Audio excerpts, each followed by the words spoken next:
Ikra Paras and I am an NLP Master Practitioner and a student of Psychology.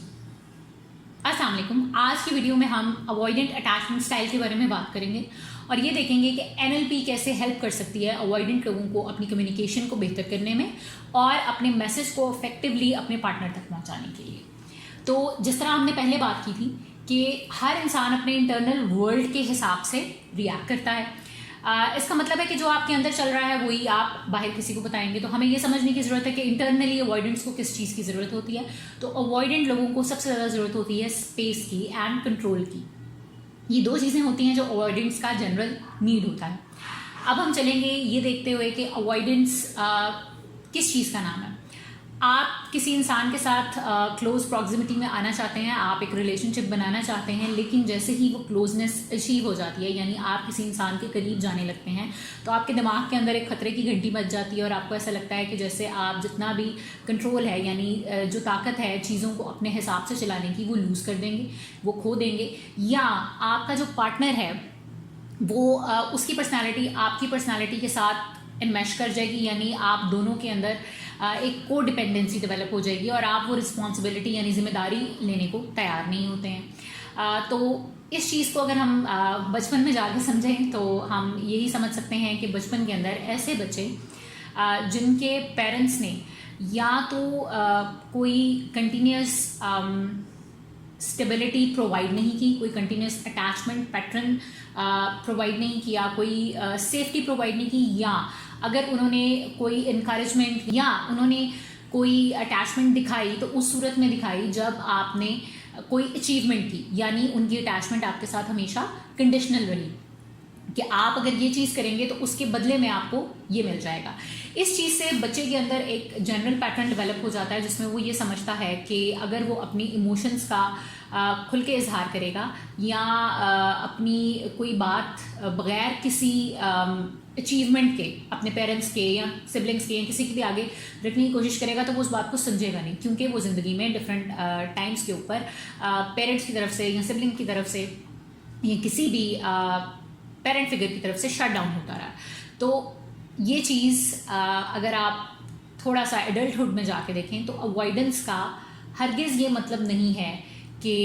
वो इंसान cold है या वो आपसे दूर जाना चाह रहा है। इट्स जस्ट कि वो एक प्रोटेक्टिव इन्वायरमेंट क्रिएट करना चाह रहा है। तो avoidance is basically a protective mechanism to secure yourself. इसके बाद अगर हम देखें तो रिलेशनशिप्स में इंटरनली अवॉइडेंस के अंदर क्या चल रहा होता है। दे ऑलवेज फील कि अगर वो किसी की तरफ ओपन अप हो जाएंगे, किसी के साथ वल्नरेबल हो जाएंगे, किसी को शो करा देंगे कि वो कैसा फील करते हैं, तो वो इन रिटर्न हर्ट होंगे। यानी कोई इंसान उनकी किसी कमज़ोरी को या किसी बात को उनको वापस लड़ाई में या किसी भी और तरीके से कन्वे करेगा और इससे उनकी जो सेंस ऑफ कंट्रोल है उसके ऊपर क्वेश्चन मार्क लग जाता है और इसके साथ साथ जिस हर्ट को वो कंट्रोल करना चाहते हैं और अपने से दूर रखना चाहते हैं वो उनको बहुत पास आता हुआ फील होता है और इससे उनके अंदर ये चीज़ डेवलप हो जाती है कि जैसे ही कोई इंसान उनके पास आने की कोशिश करे और उनसे उनके दुख या दर्द को समझने की और पूछने की कोशिश करे तो वो उस इंसान से दूर भागना शुरू कर देते हैं। तो अवॉइडेंस के इंटरनल वर्ल्ड को अगर हम समझ लें तो हमें ये भी समझ आ जाएगा कि उनसे हम कैसे इफेक्टिवली कम्युनिकेट कर सकते हैं, यानी हमें अपने अंदर क्या ठहराव लाने की ज़रूरत है, हम किस तरह से उनसे इफेक्टिवली छोटे छोटे टाइम पीरियड्स डिसाइड करके क्लैरिटी से और बिल्कुल सिंपल लैंग्वेज के अंदर बात करें तो वो अच्छी तरह कम्युनिकेट करेंगे। अब हम ये सीखेंगे कि अवॉइडेंट लोग क्या डिफरेंट मेथड्स इस्तेमाल कर सकते हैं इफेक्टिव कम्युनिकेशन के लिए और अपने पार्टनर और ख़ुद को सिक्योर फील करवाने के लिए। तो सबसे पहले काम जो आपने करना है वो ये है कि जैसे ही आपको कोई भी चीज़ ट्रिगर करे और आपको फील हो कि अब आपको शट डाउन होना है, you have to pause for a minute and think कि आपको क्या चीज़ ट्रिगर कर रही है और आप क्यों इस चीज़ से भागना चाह रहे हैं। जैसे ही आपको लगे कि एंग्जाइटी आ रही है, मुझे फ़ोन छोड़ के भागना है, आपने वहाँ पे पॉज करना है और सोचना है कि मैं ऐसा क्यों रिएक्ट कर रहा हूँ, क्या ऐसी चीज़ हुई है जिसमें मैं इस तरह से रिएक्ट करना चाह रहा हूँ। दूसरी चीज़, यहाँ पे पॉज लेते ही आपने अपने आप से कम्युनिकेट करना है कि मैंने यहाँ पे डिसअपेयर नहीं होना, क्योंकि ये मेरा पैटर्न है और मैं बार बार शट डाउन करके डिसअपेयर होके कनेक्शन के अंदर एक गैप ले आती हूँ या ले आता हूँ और